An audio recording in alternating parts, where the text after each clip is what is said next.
What drives an airline pilot to go 270 meters underwater for the body of a stranger? On the 8th of January, 2005, an Australian named Dave Shaw descends to the bottom of Bushman's Hole in South Africa, one of the deepest freshwater caves in the world.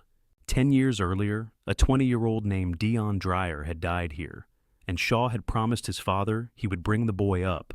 Down at the bottom, something went wrong. Tangled lines, a floating body, not enough air.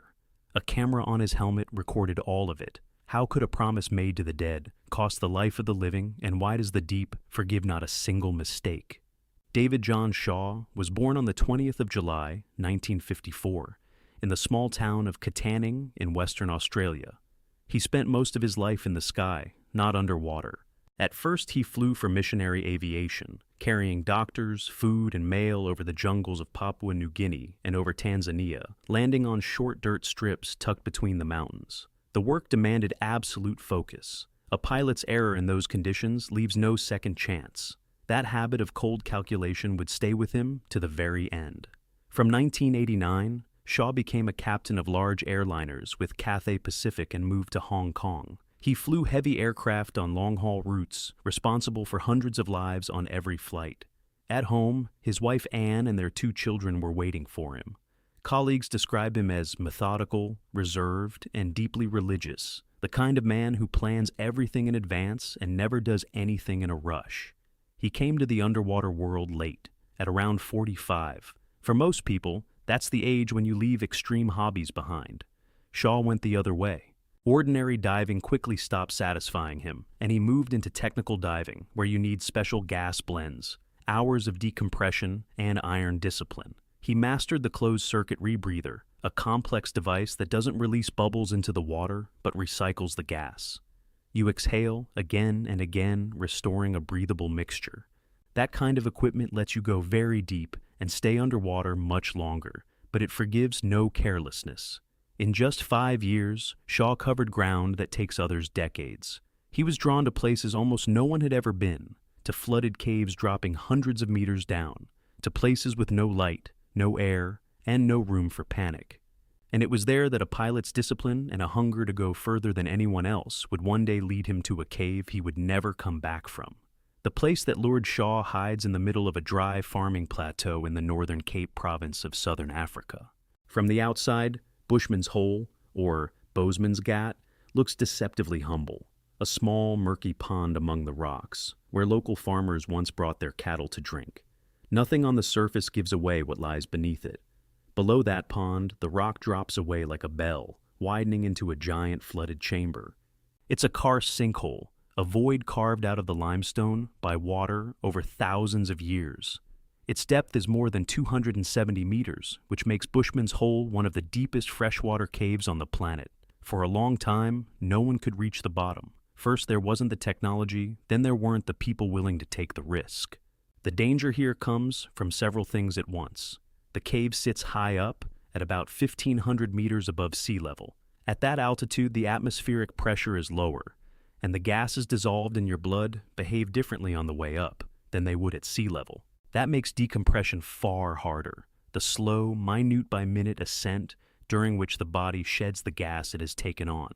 A miscalculation risks decompression sickness when bubbles start to boil up in the blood. There's a second trap too, the air itself. At great depth, an ordinary breathing mix turns into poison. Nitrogen under pressure causes a narcosis much like drunkenness, and too much oxygen can poison and kill. That's why you can only go deep on special helium blends, heliox and trimix, where part of the gas is replaced with inert helium. Near the bottom, the pressure reaches almost 28 atmospheres. Every breath is a struggle, the water is freezing, and all around is total darkness without a single point of reference.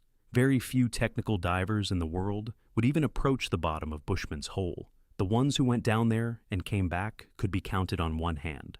Dave Shaw intended to become one of them, and to go further than the rest. On the 28th of October, 2004, the Australian did what he had spent years preparing for.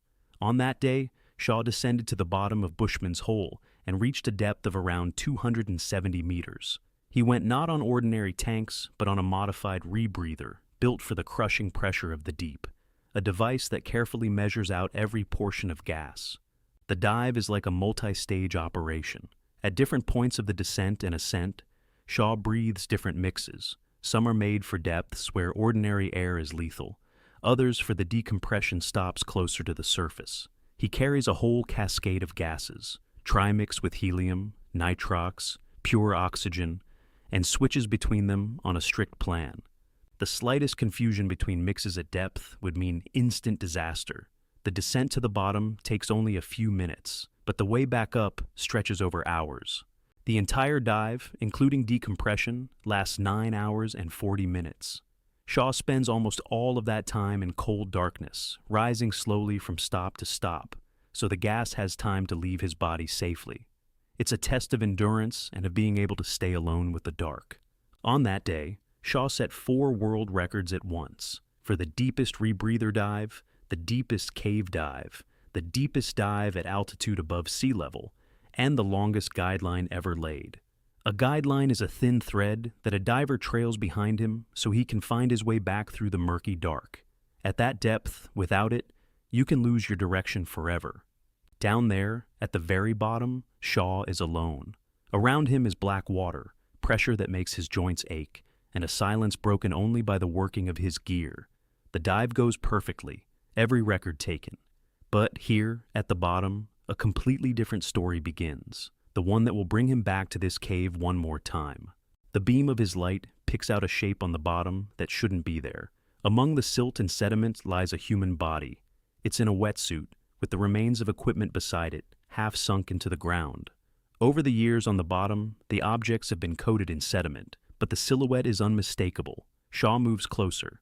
At a depth of 270 meters, every second counts. His schedule is timed to the minute, and any extra time down here will mean extra hours of decompression. He can neither linger nor lift anything right now. All he manages to do is note the position of the body, memorize the spot and its coordinates relative to the line he has laid. He knows what he's looking at. Stories had gone around the small world of tech diving about a diver lost here. 10 years earlier, a young man had vanished in Bushman's hole, and he was never found. The body was considered lost forever, too deep, too dangerous for anyone to reach. And now Shaw is looking at him with his own eyes, the first person in 10 years to do so. There's no time to dwell on it. Shaw begins his ascent, leaving the body on the bottom, but the image of that man lying in the darkness stays with him through all the long hours of decompression. He thinks about how somewhere there is a family that was never able to bury their son. He thinks about how he has become the only person who knows exactly where that son lies. The dead man was named Deon Dreyer. By the time Shaw surfaces, the decision has almost taken shape in his mind. He will come back here, not for a record, but for the body. He will lift Deon off the bottom and return him to his family. For a methodical pilot who calculates everything, this would become the most dangerous task of his life, and he understood that from the very start. To understand the price of Shaw's promise, we have to go back 10 years to 1994. Deon Dreyer was born on the 7th of August, 1974, and was a very young diver from South Africa, passionate, strong, in love with the deep. At just 20 years old, he was already taking part in serious technical dives and dreaming of big caves. On the 17th of December, 1994, Deon came to Bushman's hole with a team of experienced divers. He wasn't going to the very bottom. His role was supporting. He was helping to prepare and back up a deep technical dive by others, working at intermediate depths. That kind of work is considered relatively safe, but underwater, there is no such thing as a safe place. Disaster struck on the way up. At about 50 meters from the surface, Deon suddenly lost consciousness. The exact cause can no longer be established. Some experts suspect oxygen poisoning, others a buildup of carbon dioxide in the blood from breathing too hard at depth. Either way, the young man stopped moving, and his body sank down into the darkness, out of reach of his companions. The search began. 2 weeks later, all they managed to find on the bottom was his diving helmet, using a remotely operated underwater vehicle. Deon himself was nowhere. The cave was simply too deep for any human to descend and search its floor. His father, Deon Dreyer, could not accept the loss. He hired a small underwater vehicle and tried again and again to find his son, but every attempt failed. The bottom of Bushman's hole kept its silence. years passed. The family had no grave, no body, no clear answer, only the black water that had swallowed a 20-year-old boy. For 10 years, the Dryers lived with that open wound. And then, a decade later, a stranger named Dave Shaw brought them news. He had seen Deon. He knew where he lay. For the Dreyer family, this changed everything. Shaw got in touch with them and told them he had found the body on the bottom. For the father, it was the first real chance in 10 years to get his son back and finally bury him. Shaw gave his word. He would try to raise Deon. For Shaw himself, this decision had nothing to do with records or fame. He had already entered the history of deep diving. He had nothing left to prove. This was something else, a debt to another man's grief, an almost personal mission. As a deeply religious man, he saw it as something he had to do, since fate had made him the first person in a decade to reach the bottom of this cave. But Shaw understood clearly what he was getting into. A dive to recover a body is nothing like a scouting descent. In October, he had simply hovered over the bottom, marked the spot, and gone back up. Now he would have to work with his hands at a depth of 270 meters, reach the body, free it, place it in a special bag, and secure it for the lift. Any physical exertion at that depth is twice as dangerous. The body demands more oxygen, while clearing out the used gas at that pressure only gets harder. What would take a minute at the surface becomes grueling labor under that kind of pressure. Shaw prepared thoroughly, the way he had learned to over his years in aviation. He consulted experts about the state the body might be in after 10 years on the bottom. They explained, over that time, the soft tissue would have all but vanished. The body should have been reduced to little more than a skeleton and stayed on the bottom, because a skeleton is heavier than water and cannot float. So the load would be negatively buoyant and cooperative. It was on this forecast that Shaw built his entire plan. What he didn't know was that the water at the bottom of Bushman's hole had done something to the body that was nothing like what the specialists predicted. The date of the decisive dive was set for the 8th of January, 2005. They prepared for that day as if planning an expedition to another planet, and in essence, that's what it was. The bottom of Bushman's hole is nearly as unreachable for a human being as the surface of another world. At Shaw's side was his close friend and dive partner, Don Shirley, one of the few tech divers capable of supporting a dive like this. Shirley and Shaw had trained and dived together and trusted each other completely. The plan was for Shirley to back up his partner at great depth, descending after him so he'd be nearby in case of trouble. Around the two main divers, a whole support team was arranged. People were positioned at different depths, like the rungs of a ladder leading down into the darkness. The idea was this. Shaw lifts the body off the bottom, and then the divers pass it up in a relay, handing the body bag higher and higher, from one depth to the next, toward the surface. None of the team goes to the very bottom. Down there, only Shaw works. The schedule was timed to the minute. On the bottom, Shaw had only about 13 minutes to find the body, free it, and pack it into the bag. Lose a single minute down there, and up above it would add whole hours of stops. The total dive time, including all the stops, was around 12 hours. 12 hours in cold water for 13 minutes of work at the bottom. Shaw made one change to his gear that seemed like a small thing. He fixed a compact high-resolution camera to his helmet to film the bottom and the recovery of the body for the record and for later analysis. But the camera took up the spot on the helmet where the main light is usually mounted.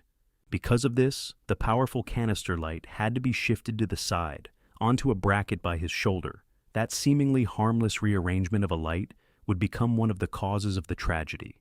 The morning of the 8th of January, 2005, began quiet and focused at the little pond. The team checked their gear, went over the schedules, laid out the tanks with their gas mixes. People had gathered at the water, for whom this day meant a great deal, including those who had waited 10 years for it. Shaw went under calmly and confidently. For him, this was already his 333rd dive. He knew this cave, knew his device, knew every step of the plan. Nothing on the outside gave away any nerves, the same composure he had in the cockpit before takeoff.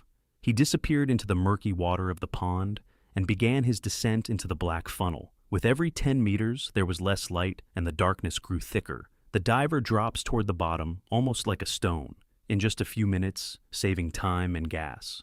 All that remains around him are the cave walls falling away into infinity, and the thin guideline trailing behind.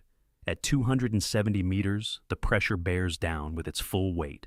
It compresses the body, makes every breath thick and heavy, slows any movement. Here, a human being exists at the very edge of the possible. Shaw switches on his camera and finds Deon Dreyer's body exactly where he had seen it in October, as if time underwater had stopped, everything left in its place.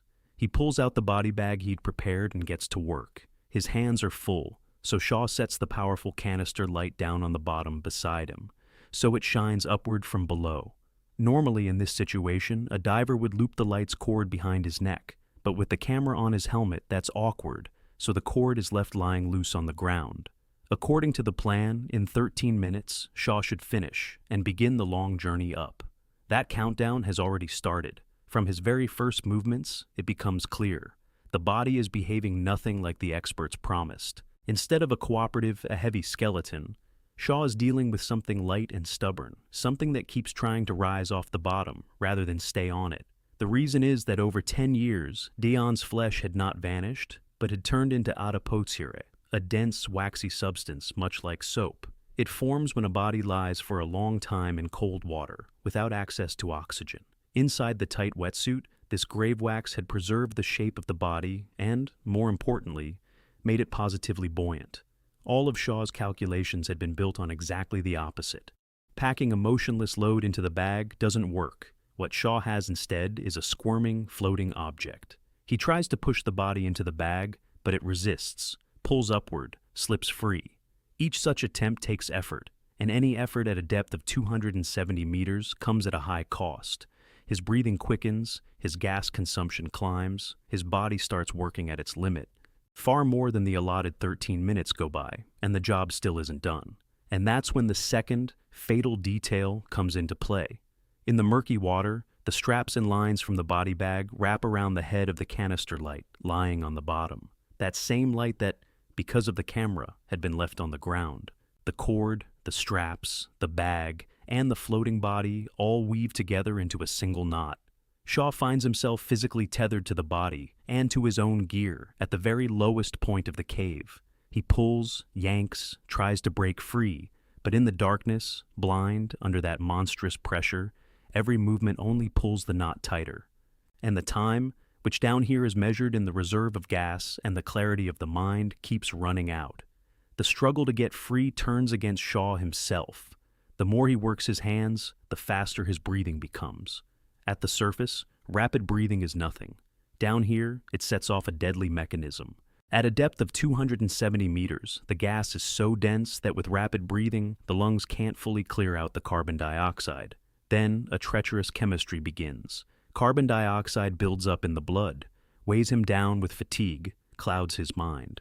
A person loses clarity of thought and strength in his muscles, exactly when he needs them most. The harder Shaw tries to break free, the faster the carbon dioxide rises, and the more of it in his blood, the harder it becomes to move. The camera on his helmet keeps filming, impassive, everything happening on the bottom. Later, this footage would let specialists reconstruct the sequence of events almost minute by minute. From the recordings, you can see how a methodical, ever-composed diver finds it harder and harder to work on the bottom. The allotted time has long since run out, and Shaw is still down there, right beside the body.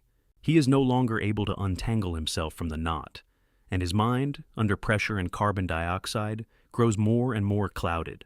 On the bottom of Bushman's hole, at a depth of about 270 meters in the circle of his own light, Dave Shaw dies, having never begun his ascent. He was 50 years old. The promise he had come back for would remain only half fulfilled. He had found Deon, but he would never be able to rise together with him alive. Far above, at his own stops, his partner does not yet know what has happened at the bottom. Don Shirley, by the plan, goes down after his partner. His job is to back Shaw up at great depth and help lift the body. He descends into the darkness fully certain that in a few minutes he'll see his friend at work. He drops lower and lower, staring into the blackness below him. Somewhere down there, two sources of light should be shining, the light on the bottom and Shaw's own lights as he moves around the body. But as he nears the lower part of the cave, Shirley sees only one motionless light. It's the canister light lying on the ground. The second light, the one that would mark a living, working man, is not there. Shirley understands instantly. Something irreversible has happened. His friend isn't moving and isn't signaling. He tries to go down further, to get closer, to make sense of what he's seeing, but he himself is right at the edge of what a human being can withstand. At this depth, his own body and gear are already running on their last reserves. To stay any longer and try to untangle what happened below would mean, for Shirley, dying beside his partner. There is nothing left he can do to help Shaw. The man is beyond reach, and any delay would turn the rescuer into a new victim. It's the hardest decision of a diver's life, to leave a friend on the bottom and turn back toward the surface. Shirley begins an emergency ascent. He goes up into a long chain of decompression stops, carrying with him a terrible knowledge. Dave Shaw is gone. But the cave has no intention of letting him go either. The most dangerous part for Shirley will begin not at the bottom, but on the way to the surface, where his own body lies in wait for him. Because of the rush and the stress, some of his gear starts to fail, and he has to ascend on an altered plan, one that wasn't prepared in advance. Every deviation from the schedule at these depths increases the risk. At about 50 meters, he is hit by inner ear decompression sickness, one of its most treacherous forms. Bubbles of gas strike the inner ear, which is responsible for balance. The world around him starts to spin. Shirley is seized by violent vertigo. He can no longer tell which way is up and which is down, and he is overcome by agonizing nausea right there underwater. In the depths of the black water, with no support and no reference points, losing your sense of up can kill you in a matter of minutes. But he can't ascend any faster. If he bolts for the surface to escape the sickness, the gas dissolved in his blood will boil up into bubbles, and that would mean almost certain death. So he has to stay down and honestly stand through every required decompression stop, hour after hour, in spite of the vertigo and the nausea. Shirley is left alone in the darkness, fighting everything at once: his failing sense of balance, the panic creeping in, his unreliable gear, and the knowledge that his friend is dead on the bottom. He hangs at his stops in the cold water, clinging to the line, forcing himself to breathe evenly and not give in to the panic that is deadly underwater. This solitary struggle drags on for many hours. Time and again, Shirley finds himself on the brink. But again and again, he forces himself to stick to the plan and not surface too early. In the end, exhausted and barely alive, Don Shirley does make it to the surface. He survives, the only one of the two who came back from the deep on his own that day. On the surface, time drags on agonizingly. The team watches the clock and the dive schedule, where every stop is written down, and every moment when a diver should appear at a certain depth. As long as everything goes to plan, there is hope, but minutes turn into hours, and Shaw doesn't appear at his stops on time. Gradually, an understanding comes to the people at the water of what has happened below. The gas calculations have long been passed, and there are no signals from below, and there's only one conclusion left. The hope they had all started the day with fades slowly and heavily. Among those waiting on the shore is Deon Dreyer, Deon's father. He came here after 10 years of waiting to finally take his son home, and instead he became a witness to yet another man failing to return from the very same cave. Few people ever have to live through something like that, to stand once more by the same black water that swallowed his child, and see a new tragedy unfold. Saving Shaw is impossible, and everyone on the shore knows it. You can't quickly go down to a depth of 270 meters and come back. It takes hours of decompression, and the man below isn't waiting. Not a single rescuer in the world could have reached the bottom in time. The laws of physics are working against the team, and they know no exceptions. All efforts now turn to what can still be done, to saving Don Shirley, who is himself barely alive, fighting for his life somewhere in the depths. A 12-hour plan, conceived as a story of return, turns into a long countdown to a bitter truth. The people on the shore wait, but they are no longer waiting for a rescue, only for the water to give back at least one of the two. A few days after the tragedy, the cave itself finished what the people could not. On the 12th of January, a team goes down to recover the gear and lines left on the bottom. Without them, the story can't be closed. No one intends to go all the way to the bottom. As the divers begin to pull in the lines running down into the deep, they feel an unexpected weight.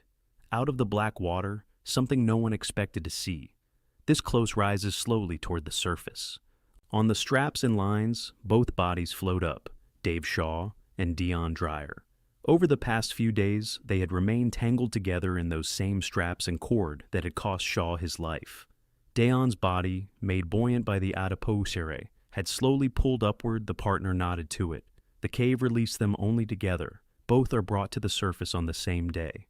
It's a bitter, but, in its own way, complete ending.